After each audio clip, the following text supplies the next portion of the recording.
Alors ensuite, à la première partie, il y a eu un concert de protestation de la syndicate Belmer dans la salle. On m'a trouvé bien cruel, puis on a trouvé aussi que j'étais un peu vulgaire. L'affaire du kangourou, là, ça, il y en a qui ne le prennent pas. Il faut appeler les choses par leur nom. C'est vrai que pour rebalancer un petit peu les femmes, les dames,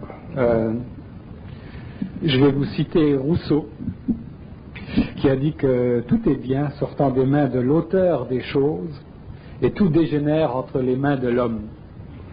Et ma belle-mère de répliquer, tout redeviendra bien entre les mains des femmes. Mais s'il faut attendre que la révolution féministe nous sorte de notre pétrin, je ne sais pas. Quelle heure est-elle, comme disent les féministes? Alors c'est l'heure de parler de l'intelligence. Alors pour moi c'est bien difficile de parler de l'intelligence, vous comprendrez très facilement pourquoi. Si c'était facile, je serais assis de l'autre bord. Il faut dire que, en regardant bien dans le passé, chez moi, il me semble que j'ai jamais eu vraiment une idée intelligente de ma vie. Quoique, il me semble qu'une fois quand même, je crois que c'était en 1981, j'ai eu une bonne idée en tout cas, une idée intelligente supposément. C'était au Symposium de la paix, à l'hôtel Windsor, ça durait 3 jours.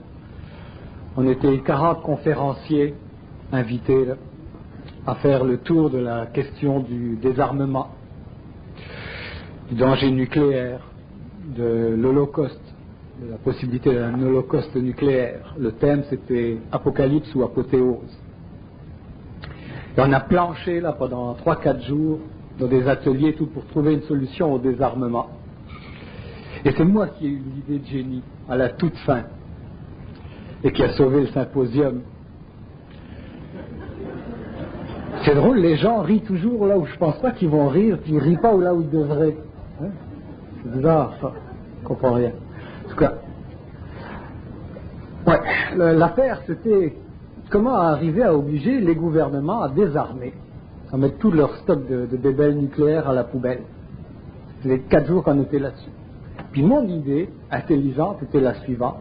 J'ai proposé que les femmes du monde entier soient solidaires une fois, n'est pas coutume, et entament une grève du sexe à l'échelon mondial. Couper le zizi à tous ces messieurs pendant 1 mois, 2 mois, 3 mois, 4 mois, aussi longtemps qu'ils ne désarmeront pas. Ça a fait rire tout le monde, mais réfléchissez un petit peu.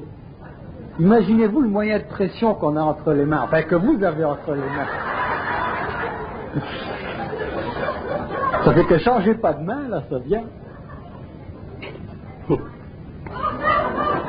La belle-mère, elle est sortie tout à l'heure, a été choquée, bleue nuit. Ça fait que la prochaine fois, si j'ai des allusions à faire aux belles-mères, et puis dans l'éventualité où elles pourraient se représenter, je ne parlerai plus de ma belle-mère, mais je dirai BMW, ça sera le code pour belle-mère western. Donc l'idée c'est ça. Si les femmes du monde entier entament une grève du sexe à l'échelon mondial, elles vont faire une pression sur leurs maris, qui eux autres vont faire une pression auprès de leurs députés, auprès des ministres, auprès des gouvernants du monde entier, pour être certains qu'au bout de 2, 3, 4, 5 mois, on arrivera à un désarmement. Puis tout le monde a trouvé cette idée-là très intéressante, mais c'est comme si vraiment les gens n'y croyaient pas. Ils ont ri en même temps, ils ont trouvé ça très intéressant et tout, mais il n'y a pas eu de changement depuis, à part ma femme qui m'a pris au mot. Ça fait que depuis 4 ans je suis en psychanalyse. Elle le tient, elle mordicus le pari. Mais comme je suis tout seul, je vais vous mettre de la pression sur le ministre et tout. Lui il s'en fout, il y a ce qu'il a besoin. Ça fait que tout ça c'est entre vos mains. Alors j'ai eu au moins une idée intelligente dans ma vie. Alors c'est pour ça que ce sera plus intéressant de se référer à celui qui aujourd'hui est de notoriété mondiale, reconnu comme l'intelligence par excellence, Bernard de Montréal. Et la question que j'aimerais lui poser pour commencer, est-ce qu'il fait des nuances, est-ce qu'il fait des différences, est-ce qu'il y a plusieurs formes d'intelligence à votre avis? Question intéressante.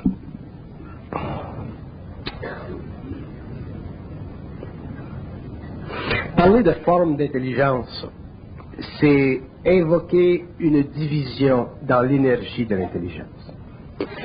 Dire que l'intelligence se manifeste différemment à travers différents individus, oui.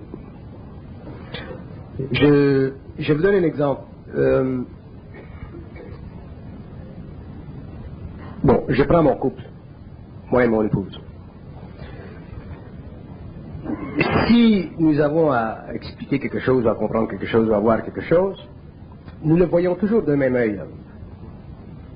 Mais nous l'approchons toujours de différents points. Donc, je ne peux pas dire que je suis plus intelligent que ma femme. Je peux dire que je suis plus créatif mentalement que ma femme. J'ai une vibration beaucoup plus précise à cause de la fusion. Mais je ne peux pas dire que je suis plus intelligent que ma femme. Parce que ça voudrait dire qu'il y aurait une qualification dans la nature de l'intelligence. Et ça n'existe pas. Ça veut dire que l'intelligence n'est pas personnelle? L'intelligence n'est pas personnelle. Elle est prépersonnelle. Si vous, des gens dans la salle, par exemple, disent quelque chose qui soit intelligent, leur canal, leur appareil psychique rendra cette intelligence en fonction de son taux vibratoire. Si moi je disais la même chose, probablement je le dirais dans une autre façon, parce que je n'ai pas le même taux vibratoire, mais l'intelligence de la chose serait la même. Donc, à partir du moment où l'on comprend ceci, quel que soit notre taux vibratoire, notre référent, le référent d'intelligence de l'homme nouveau, ce n'est jamais la forme qu'elle prend, mais toujours la vibration qu'elle suscite dans le mental. Donc, si un homme est temporairement dans son intelligence et qu'il véhicule cette vibration, l'autre qui est supposément dans son intelligence percevra la vibration, mais ne s'occupera pas de la forme. Et c'est à partir du moment où l'homme va perdre conscience ou confiance dans l'importance de la forme qu'il va commencer à s'ouvrir sur le plan égoïque, sur le plan mental, et qu'il va commencer à enregistrer des vibrations de cette énergie à un autre niveau de sa conscience, que nous appelons pour le temps présent la conscience supramentale. Qu'est-ce que c'est la conscience supramentale? La conscience supramentale, c'est un niveau de conscience qui est détaché de l'ego, mais qui, dans un même temps, fait partie de l'homme. Détaché de l'ego, autrement dit, absente de reflet égoïque, et qui, dans un même temps, fait partie de l'homme. Dans la mesure où l'homme va évoluer, il va s'habituer à vivre de cette intelligence, c'est-à-dire de la recevoir sans être obligé constamment au niveau de l'ego de la vérifier. C'est un mécanisme d'habitude, ça, c'est une crainte de l'ego, c'est une insécurité de l'ego, c'est une question de l'ego, c'est un doute de l'ego qui fait partie de l'insurrection contre l'ego qui se fait quand l'homme est dans le monde. Nous avons été habitués dans le monde sur le plan mental à combattre pour nos idées. Ceux qui ont combattu le plus fort, souvent ont vu leurs idées devenir victorieuses, ou pour un certain temps en tout cas. Et ce n'est pas le cas en ce qui concerne l'évolution future de l'homme. Dans le cas de la prochaine évolution, l'homme ne pourra pas combattre pour ses idées parce qu'il ne sera pas attaché émotivement à ses idées.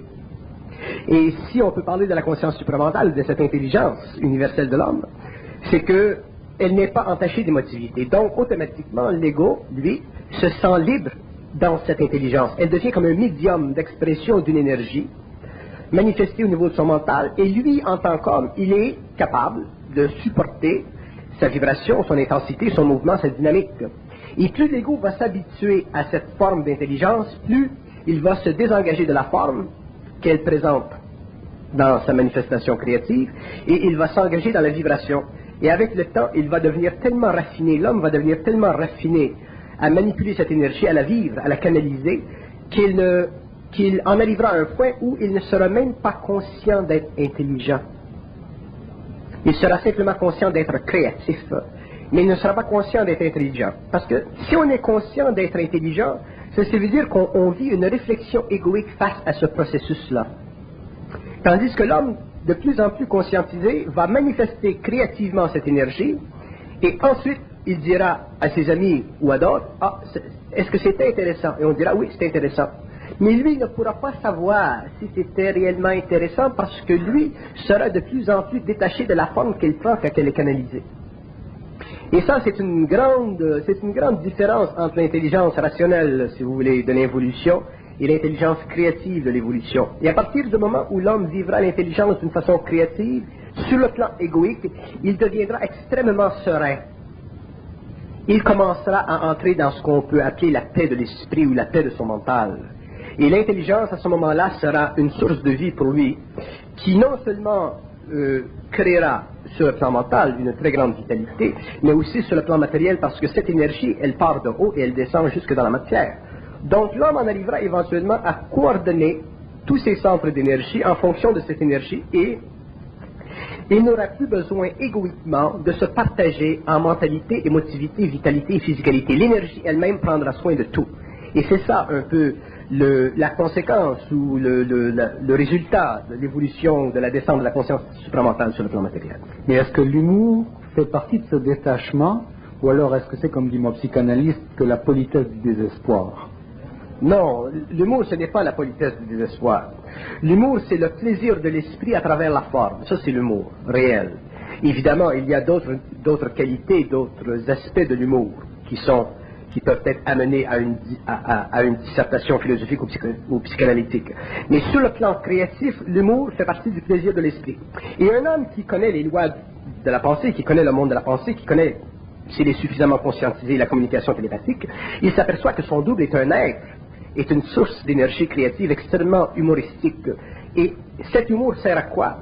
Il sert à créer dans la conscience émotive de l'homme une sorte de relaxation. L'humour sert à relaxer le plan émotionnel, en invitant le plan mental à se déjouer de l'importance de la forme pour ne canaliser que de l'énergie. C'est pour ça qu'on dit souvent en France, par exemple, telle personne est spirituelle.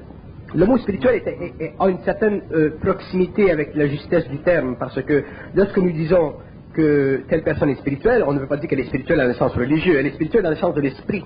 Et comme l'esprit est extrêmement rapide, et sa manifestation, son mouvement à travers le mental peut être extraordinairement invitant à un plaisir vécu, goûté par l'ego, qui devient de l'humour. Donc des hommes comme Yvon Deschamps, sous le masque de l'humour, sont des gens très intelligents. Sont des gens très intelligents qui vont chercher dans la vibration, à leur niveau de conscience, une sensibilité qui se rattache extrêmement à leur travail, à leur explication de la vie commune de tous les jours. Et nous voyons que dans la masse humaine, il y a un rapport étroit entre ce que ces gens disent et ce que les hommes vivent. Donc, ces hommes sont extrêmement rattachés à la masse, et la masse aussi est très attachée à eux. Donc, ce sont des hommes que nous avons tendance à aimer naturellement, parce qu'il n'y a pas d'agressivité dans cette vibration. Il y a simplement une sorte de qualité enchanteresse qui fait rire l'homme, qui fait rire la masse, et qui permet à l'individu de côtoyer une multitude d'individus à travers la parole, hein, ce qui fait de ces hommes publiquement ou socialement des êtres que l'on chérit individuellement. Moi, j'ai déjà rencontré, comment vous l'appelez? Yvon Deschamps. Yvon Deschamps, sur la rue Côte-des-Neiges. Il m'avait donné un lift dans le temps. Et puis, il était très chaleureux, très plaisant. Et, donc, il continue à véhiculer cette vibration, elle est réelle, il ne fait pas partie d'un jeu théâtral. L'humour, c'est une... ça va très loin, la question de l'humour. Là, je parle de l'esprit ou du double, ou de cette énergie à partir du plan où moi je la vis. L'esprit n'est pas friand de donner à l'homme le plaisir de sa présence. Ok? Ce n'est pas... c'est comme si l'esprit avance, descend très très lentement dans la conscience de l'homme. Et si l'esprit descendait trop rapidement dans la conscience de l'homme, il déséquilibrerait ses centres psychiques. Et des fois, on est en société, on fait des comment vous appelez, des plaisanteries. Hein? Moi, je dis des jokes. Des jokes, bon. Et alors, je dis, je parle intérieurement, je dis, bon, mais compte-nous-en une. Hein. Et il m'en fait une. Il y en a qui sont trop subtils et sont trop esprités. Vous comprenez? Donc, c'est le mental de l'homme. Donc, je le garde, moi je le dis, et c'est tout seul. Mais, s'il veut me rendre la vie facile, s'il veut que je passe une bonne soirée en société, ainsi de suite, avec des gens qui sont spirituels, là, elle va passer, cette joke, et elle sera comique. Et elle est à la pointe de l'intelligence. Mais moi, je ne peux la goûter qu'en tant que canalisateur. Je ne peux pas la goûter en tant que réflecteur. Mais en tant que canalisateur, je peux la goûter. Et ce qui se produit, c'est que, à cause de ma nature, je ne peux pas trop rire. Je peux rire un peu.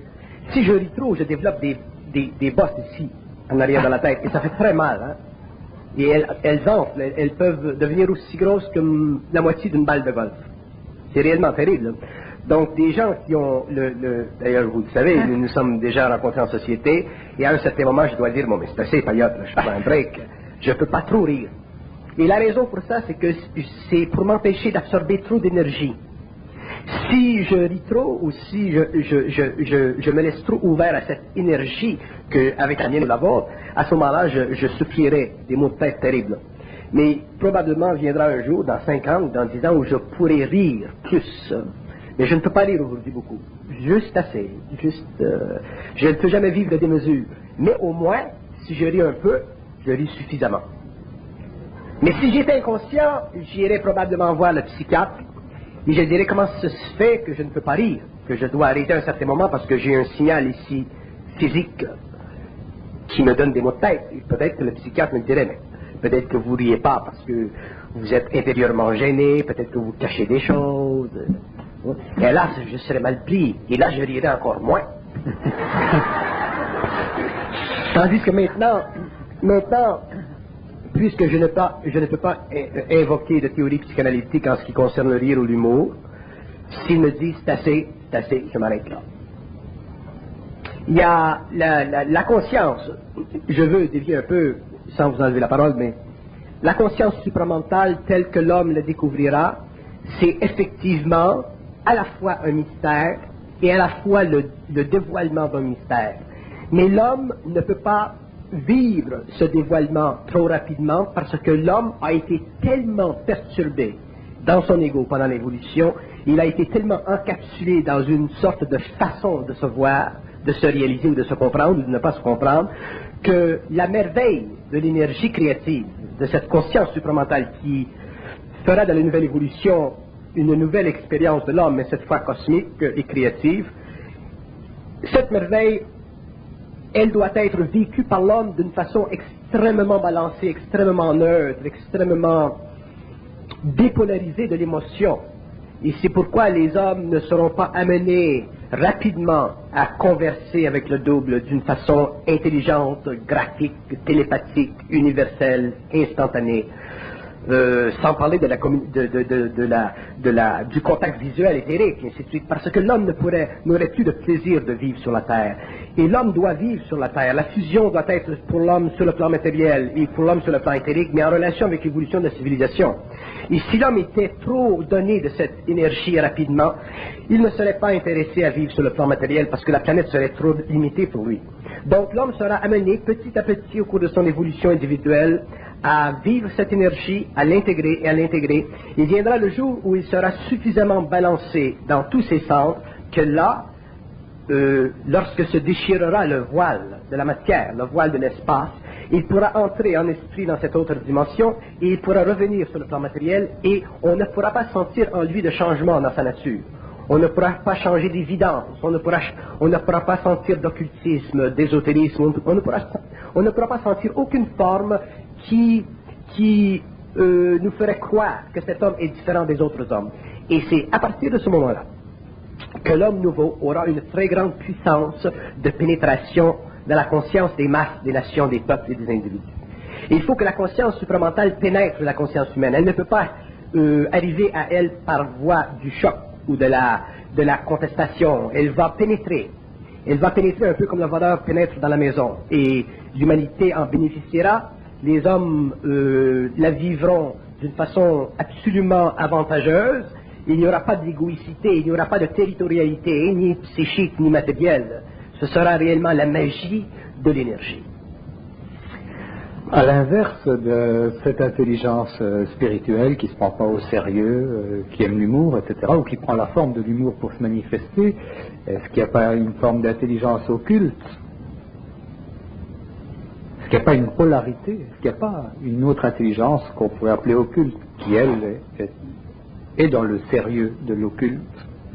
L'intelligence occulte, ou l'intelligence occultée, ou l'intelligence qui ne dit pas tout, l'intelligence qui cache des choses, ou l'intelligence qui parle seulement à certains individus, ainsi de suite, cette intelligence est une intelligence qui est parfaitement vibratoire et qui est alimentée par l'homme lui-même en fonction des hommes récepteurs. C'est absolument évident qu'un homme qui vise une certaine vibration ne peut pas perdre de l'énergie. Et un homme sensible perd facilement de l'énergie. Donc, un homme conscient va entrer en communication, en relation humaine, mentale, intelligente avec un homme ou des hommes qui sont sur une longueur d'onde mentale capable de les comprendre. Non pas de les comprendre intellectuellement, mais capable de les comprendre vibratoirement. À ce moment-là, l'intelligence devient réellement occulte. Il y a une personne parmi vous dans la salle qui a cette intelligence occulte. Si je m'assois et que je parle avec cette personne, je n'ai pas à me préoccuper à aucun niveau de la qualité de sa réception. Je sais que cette personne comprendra parfaitement ce que je veux dire. Elle ne pourra pas nécessairement vivre ce que je veux dire. Avec le temps, oui. Mais elle comprendra parfaitement ce que je veux dire parce que déjà, sur le plan mental, cette personne, elle est conversante avec elle-même au niveau de son extraordinaire faculté d'intuiter ce qu'elle sait. Donc, à ce moment-là, l'intelligence devient occulte et dans une conversation entre nous deux, nous pouvons participer à le dévoilement de l'espèce des formes. Donc, nous pouvons regarder n'importe quel aspect de l'universel en étudiant les différents concepts qui ont fait partie de l'organisation psychologique de la connaissance humaine, l'infinité, n'importe quoi, la science. Mais nous le faisons d'une façon totalement créative, dans ce sens que nous pénétrons ensemble ces formes qui font partie du mental humain ou de la mémoire collective de l'humanité et nous les déchirons. Nous faisons ressortir de cette forme une nouvelle énergie beaucoup plus essentielle qui va utiliser la forme de la parole pour se véhiculer, mais qui ne laissera pas de traces dans la mémoire humaine. Donc après la conversation, nous avons tout oublié, mais nous savons ce que nous avons dit. Et c'est ça l'occulte de la conscience supramentale. Il faut être spécifique lorsque nous parlons d'occulte, parce que l'occultisme n'a rien à voir avec l'occulte de la conscience supramentale. La parole créative de l'homme nouveau, elle est occulte dans ce sens qu'elle ne fait pas partie des sphères ou des ondes psychiques de l'homme.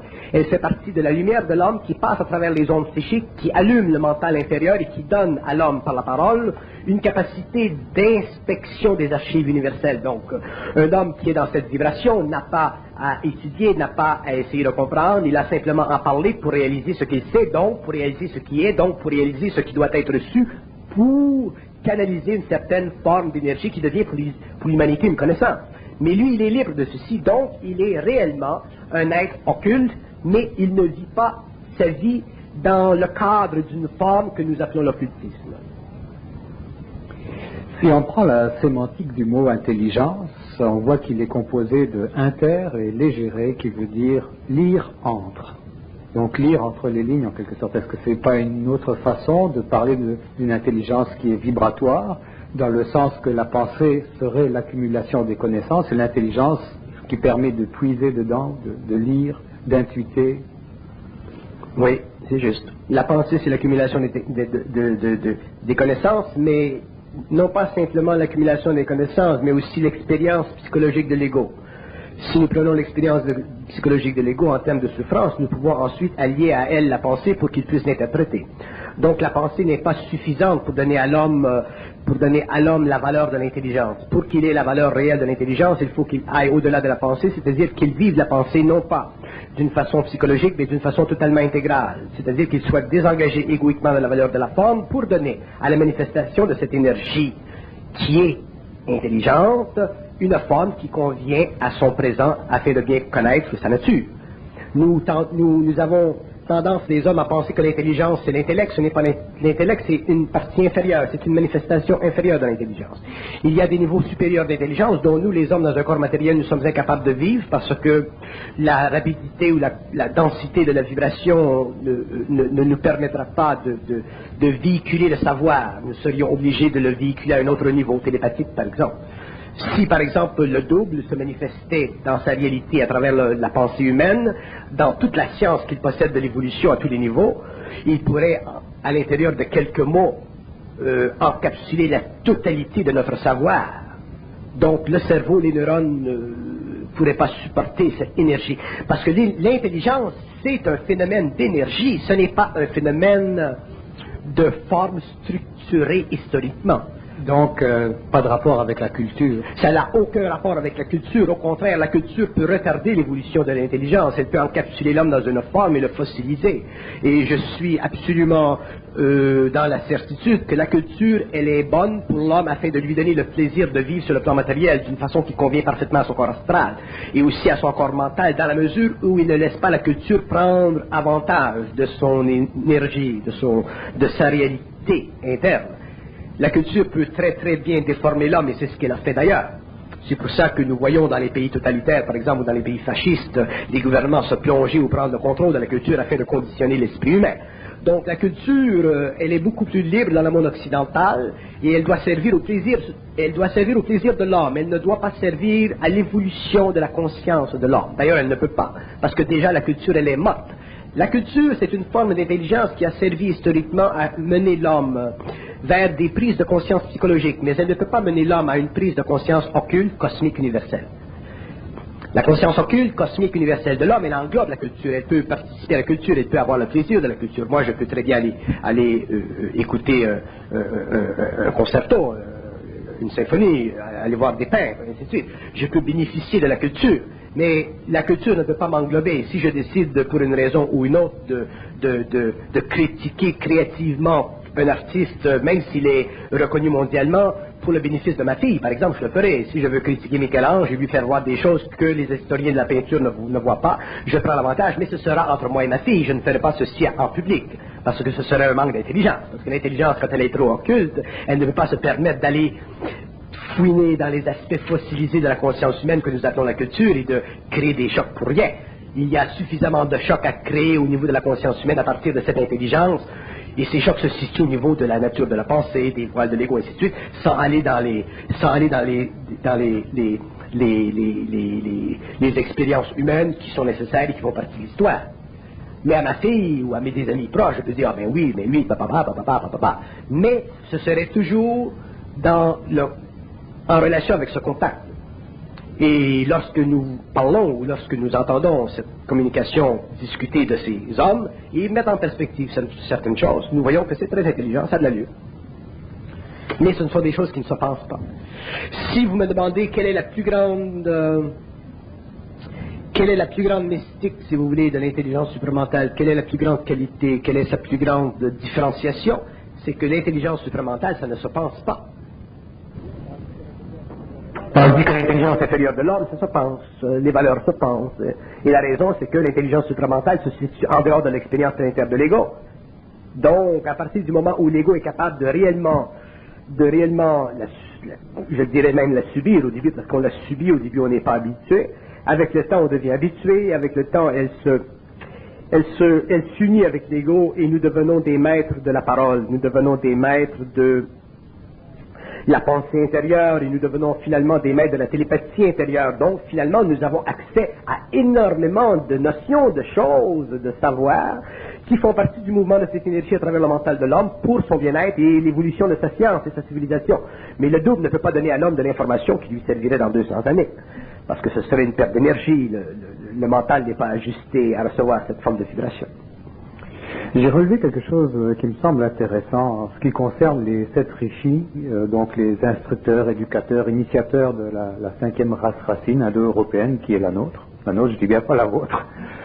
Ils avaient un concept, eux autres, de l'intelligence qu'ils associent à Brahman.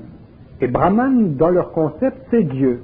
Donc c'est un équivalent pour eux. Dire Dieu ou l'intelligence universelle, ça revient au même. Ce ce que j'ai trouvé d'intéressant, c'est qu'ils disent donc que Dieu ou l'intelligence existe toujours, mais elle est voilée par la matière, l'illusion, la stupidité, l'ignorance, et par toutes sortes de facteurs malfaisants qui sont des créations de la pensée. Et ils disent qu'en éliminant tout cela, cette chose est là, qu'on l'appelle intelligence ou qu'on l'appelle Dieu. Iriez-vous jusque-là? Oui, c'est très bien ça, c'est très bien expliqué. La seule condition que je mettrai dans notre siècle en ce qui concerne la définition de cette intelligence, c'est que dans la mesure où nous donnons naissance à une forme pensée que nous appelons Dieu, ou dans la mesure où nous donnons une forme pensée dite universelle, nous perdons contact avec notre identité réelle, cosmique, planétaire, personnalisée. Ce que je reproche à l'universalisation de la forme philosophique ou spirituelle, c'est que dans son effort pour donner substance à l'origine des choses et dans son effort pour donner substance à la continuité des choses jusque dans la matière, l'homme, lui, disparaît dans la qualité volumétrique de la pensée. Et en disparaissant dans la qualité volumétrique de la pensée, autrement dit dans son apparence extrêmement éthérée, il perd contact avec lui-même, autrement dit, il s'empêche et il devient incapable d'intégrer cette énergie. Il est inutile pour l'homme de croire que l'intelligence ou ce Dieu, si vous voulez, existe là dans le cosmos. Ça, c'est une façon de penser. Le Dieu ou l'intelligence n'existe pas là dans le cosmos, prêt à descendre quand les illusions n'existent plus. Ça, c'est une façon philosophique d'éthériser le mensonge cosmique et de lui donner une valeur positive afin que l'homme puisse spiritualiser sa conscience et devenir automatiquement un être capable d'être recevant de cette êtreté que nous appelons Dieu. Et ceci fait partie de la subtile domination des forces lucifériennes sur la pensée occidentale et orientale. Ceci fait partie des forces de l'évolution et a été responsable pour la création dans l'homme de ce que j'appelle le complexe nucléaire de son mental inférieur, qui est responsable pour la dissolution psychologique de son moi à partir du moment où il commence à contempler l'infinité de la création.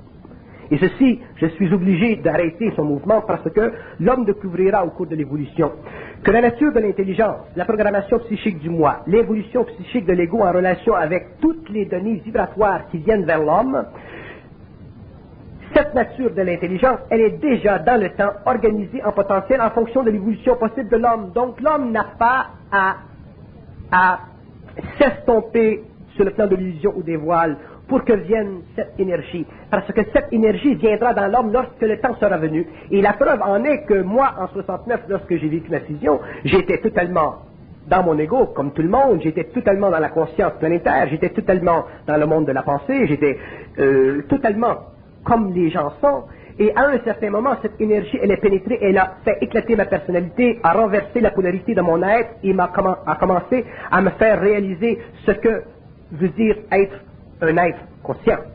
Donc, ce n'est pas moi qui a, par des méthodes ou par un mouvement spirituel de ma conscience, été amené à pouvoir recevoir ça. J'étais déjà prêt à le recevoir. Donc, si nous établissons philosophiquement que dans la mesure où nous éliminons les illusions et les voiles, que cette énergie qui est toujours là vient, nous perdons de vue que déjà, avant que cette énergie vienne, avant que cette énergie descende, avant que les voiles disparaissent, nous sommes déjà prêts. Donc il y a sur la Terre des hommes qui sont prêts.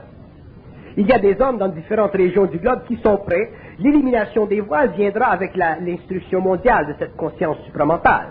Donc les voiles viendront et les voiles graduellement disparaîtront de la conscience de ces hommes. Mais déjà ces hommes sont prêts, déjà ils sont venus sur le plan matériel pour une raison ou une autre. Donc il n'y a pas, nous n'avons pas à dire, cette énergie, elle est là, lorsque nous serons prêts, elle descendra. Nous sommes déjà prêts. Un homme qui n'est pas prêt évolutivement à entrer en fusion avec son double, même si nous l'amenons dans une école ésotérique ou dans un temple oriental et que nous l'assujettissons à une initiation astrale, il ne pourra jamais recouvrir la deuxième vue parce qu'il y aura chez lui quelque part une limitation psychique à sa capacité de reconnaître l'infinité de sa propre identité. Il pourra la vivre sur le plan astral spirituel, ce que les hindous, les orientaux, les gourous ont vécu, par exemple, lorsqu'ils parlent de l'illumination. L'illumination, c'est l'ultime infinité de la lumière astrale qui englobe totalement l'ego et empêche l'homme de passer de la personnalité à la personne d'une façon totalement identique à sa réalité cosmique. Et ces êtres-là, les plus sages, si vous voulez, qui sont arrivés à un niveau de réalisation de cette ultime illusion qui est l'illuminisme, seront obligés éventuellement d'admettre devant le monde, devant leurs disciples, je ne sais pas moi, devant leurs ashram, que l'illumination est une illusion astrale qui fait partie de l'évolution spirituelle de l'humanité. Et à partir du moment où l'homme passe de l'illumination à la conscience réelle, il est obligé de revenir complètement dans la jeunesse de son esprit, c'est-à-dire d'éliminer de sa conscience la sagesse spirituelle et primordiale de l'humanité, afin de pouvoir finalement comprendre les principes de base de la nouvelle évolution, la science de la nouvelle instruction, et aussi pouvoir interconnecter d'une façon intégrale avec sa propre énergie, le double, mais non pas les entités hautement évoluées sur le plan spirituel de la mort. Donc Dieu, c'est une métaphore, un mot de remplacement qui a été surimposé à l'intelligence. Dieu, c'est une métaphore qui a été créée, qui a été implantée dans le mental de l'homme pour la programmation psychologique de son moi, pour l'évolution spirituelle de son ego, et aussi pour l'accalmie de son centre émotionnel à l'intérieur d'une vie, ou dans le cadre d'une vie où sa conscience était totalement mesmérisée par la densité extraordinaire de ses sens. Donc c'est le seul avantage. C'est le seul avantage, et c'est un grand avantage, et c'est un grand concept, et c'est un bon concept, c'était un concept nécessaire. Mais ce concept demeure nécessaire seulement pendant l'évolution. À partir du moment où l'homme passera de l'évolution à l'évolution, il sera obligé d'absorber ou d'accepter ou de supporter sur ses épaules l'infinité de sa conscience, l'infinité de la conscience, l'infinité de l'énergie, et il ne pourra pas se rapporter émotivement ou mentalement ou conceptuellement à un concept qui lui enlève le besoin de supporter la lourde, la pesante vibration de sa conscience multidimensionnelle. Si nous mettons ou si nous créons des concepts qui divinisent la réalité, comme nous l'avons fait pendant l'évolution, nous donnons à une entité quelconque, qui est la projection de notre imagination spirituelle, le rôle d'être absolu.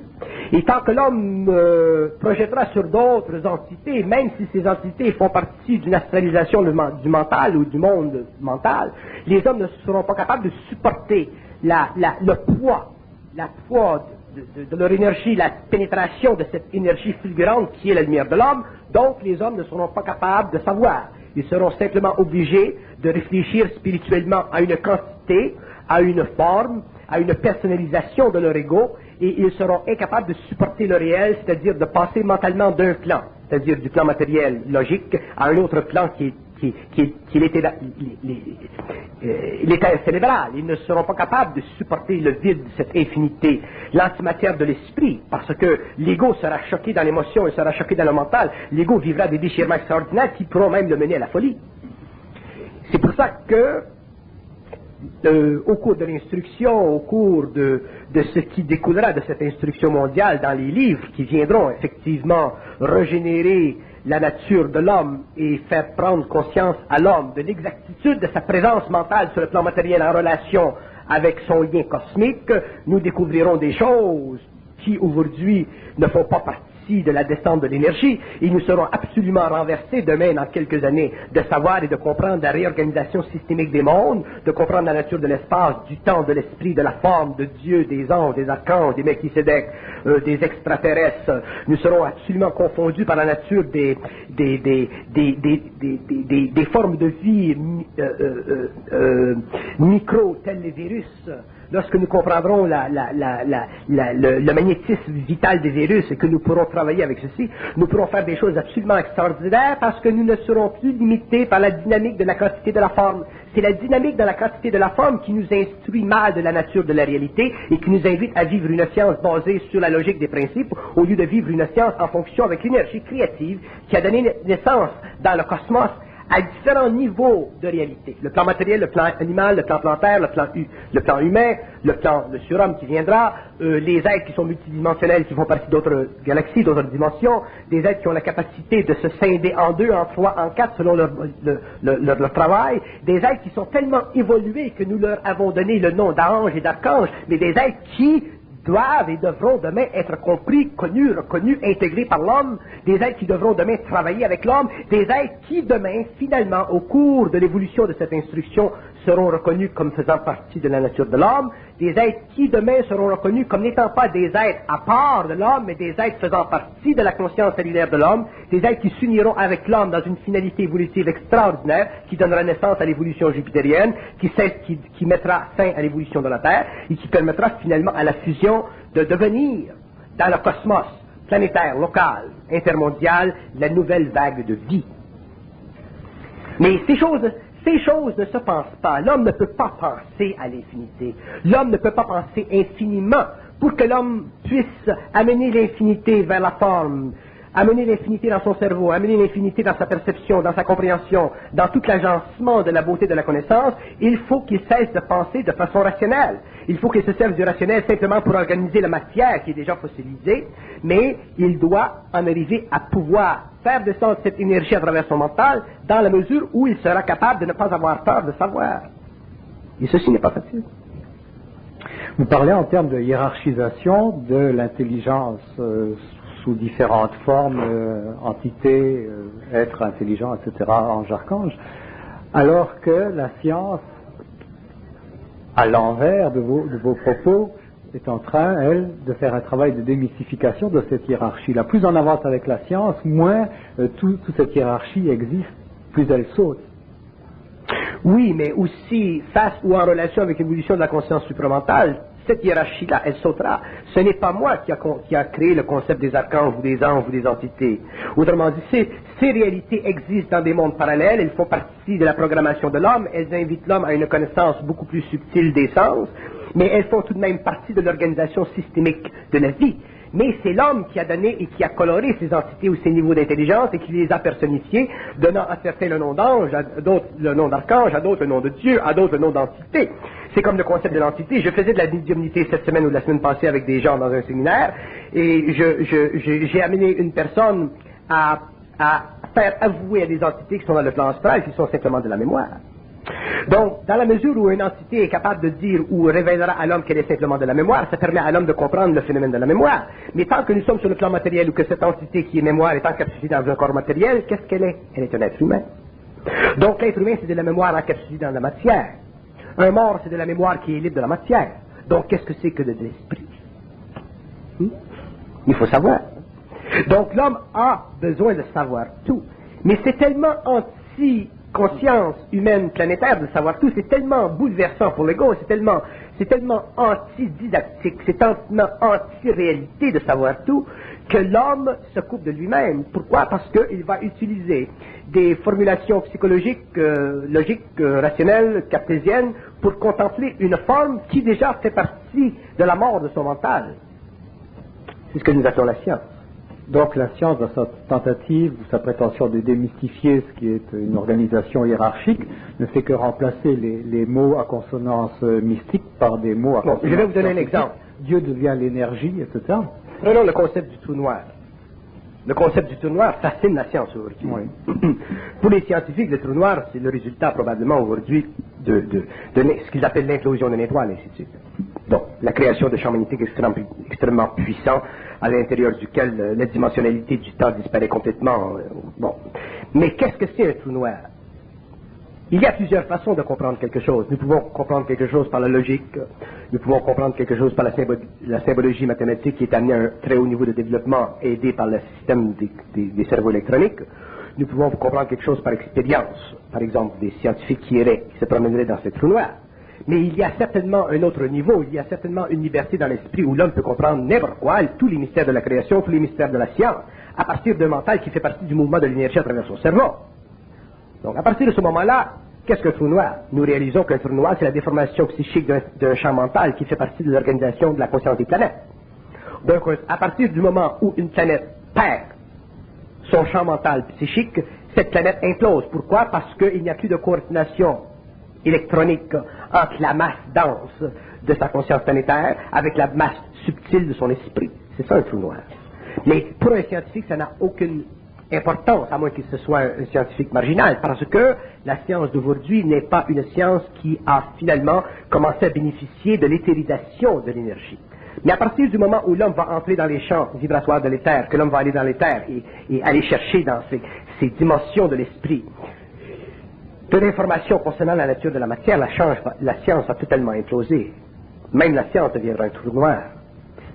Vous comprenez? Pourquoi? Parce que le scientifique sera forcé de voir les choses à partir d'un niveau ou d'un statut universel qui ne convient plus à la dynamique lente, mécanique de la logique. Donc le scientifique sera obligé d'aller sur un autre plan, aller chercher cette information et l'appuyer en relation avec sa science de la matière. Et éventuellement, avec l'évolution de la science supramentale sur la Terre à tous les niveaux, c'est ce que nous connaîtrons. Nous verrons que la religion a été utile pendant l'évolution, la science a été utile pendant l'évolution, et au cours de l'évolution, la religion sera remplacée par ce que nous appelons la politique cosmique des sphères. La science cartésienne d'aujourd'hui, mécaniste, sera remplacée par la science organisationnelle, éthérique du mental humain supérieur. Donc nous vivrons un nouvel âge, nous vivrons un âge où nous n'aurons plus besoin de faire l'éclatement de l'atome pour avoir de l'énergie. Nous pourrons mentalement commander à l'atome, nous pourrons donner à l'atome un taux vibratoire qui correspondra aux besoins dont nous avons, et l'atome obéira à la volonté de l'homme. Pourquoi? Parce que l'homme en fusion, l'homme éthéré cérébralement demain, sera un être parfait, c'est-à-dire un être capable de se substituer instantanément du stage de l'être-té planétaire au stage de l'être-té universel. C'est là que l'homme sera parfaitement harmonisé avec le cosmos, avec l'énergie. Donc l'homme ne sera plus intéressé à la forme pour elle-même, il sera simplement intéressé à l'énergie, mais dans sa manipulation de l'énergie, il créera des formes absolument extraordinaires. Donc nous aurons une science nouvelle, nous aurons une religion nouvelle. Parce que ne vous imaginez pas que la religion va disparaître de la terre, parce que la religion doit vivre aussi ces changements. Donc, mais la religion sera extrêmement transmutée dans ce sens qu'il y aura éventuellement des temples de la musique, des temples de la lumière, et ces temples seront gérés, si vous voulez, il y aura à la tête de ces temples des êtres, des initiés, qui feront apparaître dans les terres astrales et éthériques des masses dans ces temples, feront apparaître des énergies qui guériront les gens, qui élèveront la conscience des gens, et ainsi de suite. Donc même la religion va évoluer, ce ne sera plus une religion théologique, ce sera une religion d'ordre éthérico-matériel. Et sur le plan de la science, c'est la même chose. Donc, nous ne pouvons pas rejeter les formes qui nous ont servi pendant l'évolution, mais ces formes seront transformées par la descente de la conscience supramentale sur la Terre. Et au fur et à mesure où l'homme apprendra à reconnaître la nature du réel, il pourra commencer finalement à travailler, il pourra commencer à travailler avec une énergie à un niveau tellement avancé qu'aujourd'hui, sur le plan psychologique, il est incapable de projeter. Et c'est ça, être libre. Être libre, c'est être parfaitement en harmonie avec le mouvement vibratoire de l'énergie que nous qualifions de si grande. Nous l'appelons divine, nous l'appelons ci, nous l'appelons ça. Mais lorsqu'il s'agit de la vivre, cette divinité, autrement dit cette énergie dite parfaite, à travers nos centres, nous sommes totalement débalancés. Et c'est pourquoi nous avons besoin aujourd'hui de savoir, de connaître les lois de l'évolution, de l'involution, pour pouvoir plus facilement intégrer cette énergie. Quels sont les gens dans la salle qui ont dans leur vie senti des choses, perçu des choses, ils savent que c'est comme ça. Ils ne peuvent pas l'expliquer, mais ils le savent. Pourquoi ces hommes, ces femmes ne sont pas capables de supporter le poids de ce qu'ils savent? Pourquoi? Parce qu'ils ont de l'émotivité dans le mental. S'ils n'avaient pas d'émotivité dans le mental, ils partiraient de ce qu'ils savent, ils iraient à d'autres choses. Mais l'homme est limité par le fait qu'il possède une mémoire, il est limité par le fait qu'il n'a pas la parole juste, il n'est pas capable de facilement, parfaitement expliquer ce qu'il a, parce qu'il n'a pas le pouvoir de la parole. Mais viendra le jour où l'homme aura le pouvoir de la parole, et il pourra expliquer parfaitement à l'homme, à celui qui veut entendre, ou à celui qui ne veut pas entendre, ce qui est réel. Et dans ce temps-là, l'homme verra qu'il sait, et que savoir c'est facile, que savoir c'est plus facile que de ne pas savoir. C'est beaucoup plus facile de savoir que de ne pas savoir. Ne pas savoir, c'est difficile. Quand vous frottez une allumette comme ça sur une pochette, c'est la même chose que l'ego quand il se frotte à la mémoire de son âme. Il y a de l'esprit, du feu qui jaillit, et ce feu-là, cet esprit consume l'ego. Voilà. L'esprit consume constamment l'ego parce que l'ego se laisse consumer par lui. Ça, c'est un point intéressant que vous amenez. L'homme nouveau apprendra qu'il ne doit pas être... C'est pour ça que je suis réticent à admettre parfaitement les formes de la pensée orientale. Je dois les conditionner.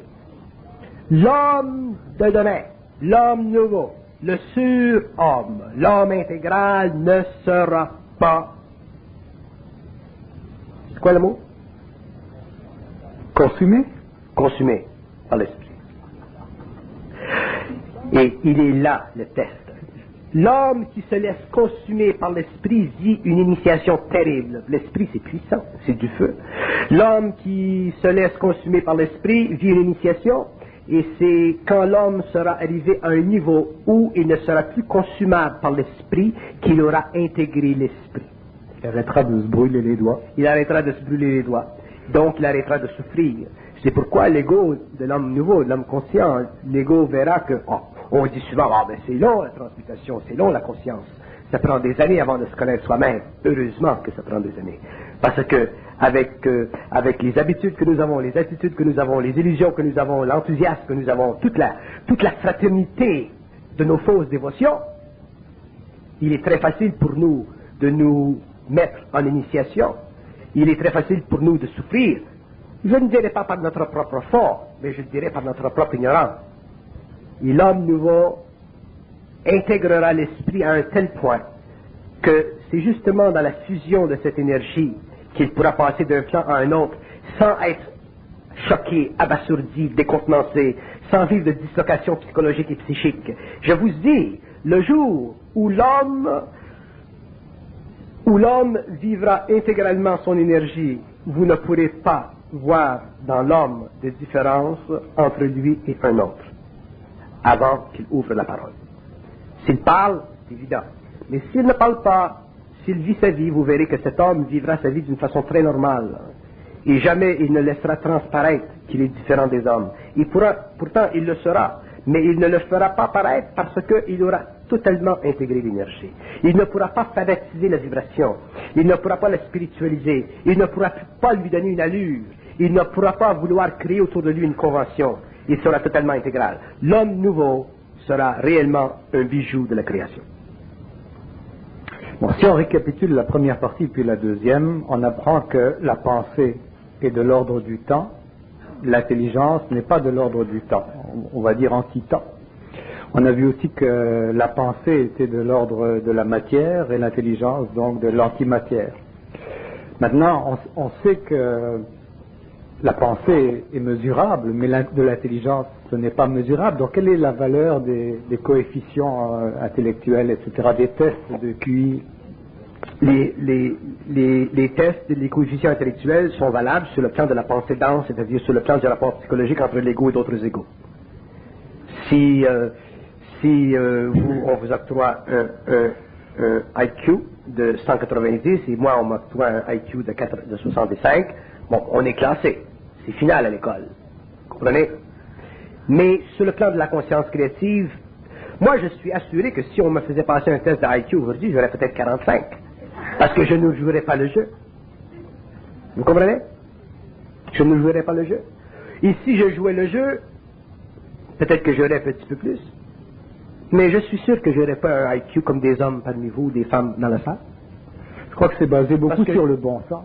C'est basé sur le bon sens, c'est basé sur la mémoire. L'association d'idées. Tout ça. Et moi, je suis totalement sans bon sens. Je voulais pas lui faire mais ça sert sur le plan social. Il faut donner à chaque chose sa portée. Mais lorsque l'homme passera de la conscience évolutive à la conscience supramentale, il n'aura plus besoin de se préoccuper de son IQ, mais il se préoccupera de sa conscience. Il sera dans sa conscience. Il sera bien, il sera à l'aise dans sa conscience. Donc on ne peut pas mettre l'intelligence dans des catégories qui sont des formes de la pensée. On peut mesurer la pensée subjective en fonction de certains paramètres, mais c'est la pensée subjective intellectuelle de l'homme. Ça, c'est à un niveau. Ça a de sa valeur. Je suis sûr qu'une personne qui a un IQ de 190, elle est beaucoup plus heureuse avec son mental qu'une personne qui a 28. C'est normal. Et d'ailleurs, il y a une confirmation dans la règle. Mais ça va plus loin que ça. Ça va plus loin que ça. Ça va plus loin que ça. L'homme ne doit pas être limité par des conventions. Et le problème, c'est que souvent nous avons de très beaux esprits qui ont des IQ de 190, et ce sont eux qui sont réticents à passer à une autre échelle de l'évolution, alors que nous avons des 28 qui sont très prêts à entrer. Et ça, c'est subtil encore. Parce que quand t'as rien à perdre. Quand t'as quelque chose, t'as probablement quelque chose à perdre. Ah, ça va loin, hein? Vous allez remarquer que dans l'évolution de la conscience humaine, ou dans toutes ces choses-là qui sont paranormales, hein, vous allez remarquer que ce sont en général des gens il y en a de plus. Je suis d'accord qu'il y a de plus en plus de gens qui vont vers ceci. Et dans certaines sociétés, vous avez des gens qui sont très très cotés. Dans d'autres sociétés, il y a des gens qui sont tellement cotés qu'ils ne peuvent pas faire savoir à leurs collègues qu'ils font partie de telles organisations, ça je comprends. Mais ça démontre quand même que les hommes ou les femmes qui sont dans la société bien cotés sur le plan du IQ ont tendance à ne pas trop être vus dans des conventions, dans des agglomérations d'hommes qui commencent à frauder un peu la folie. Mais il ne reste pas moins qu'il y a de plus en plus d'intelligence au pays du frère André et des sœurs Lévesque.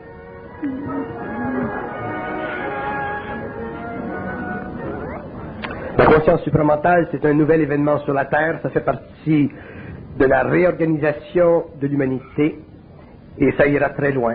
Et personne ne peut empêcher ceci parce que ça ne fait pas partie de l'activité de l'homme, ça fait partie de l'activité de l'esprit à travers l'homme. Bernard, on est heureux de se retrouver ici une fois par mois en votre compagnie. On vous remercie beaucoup.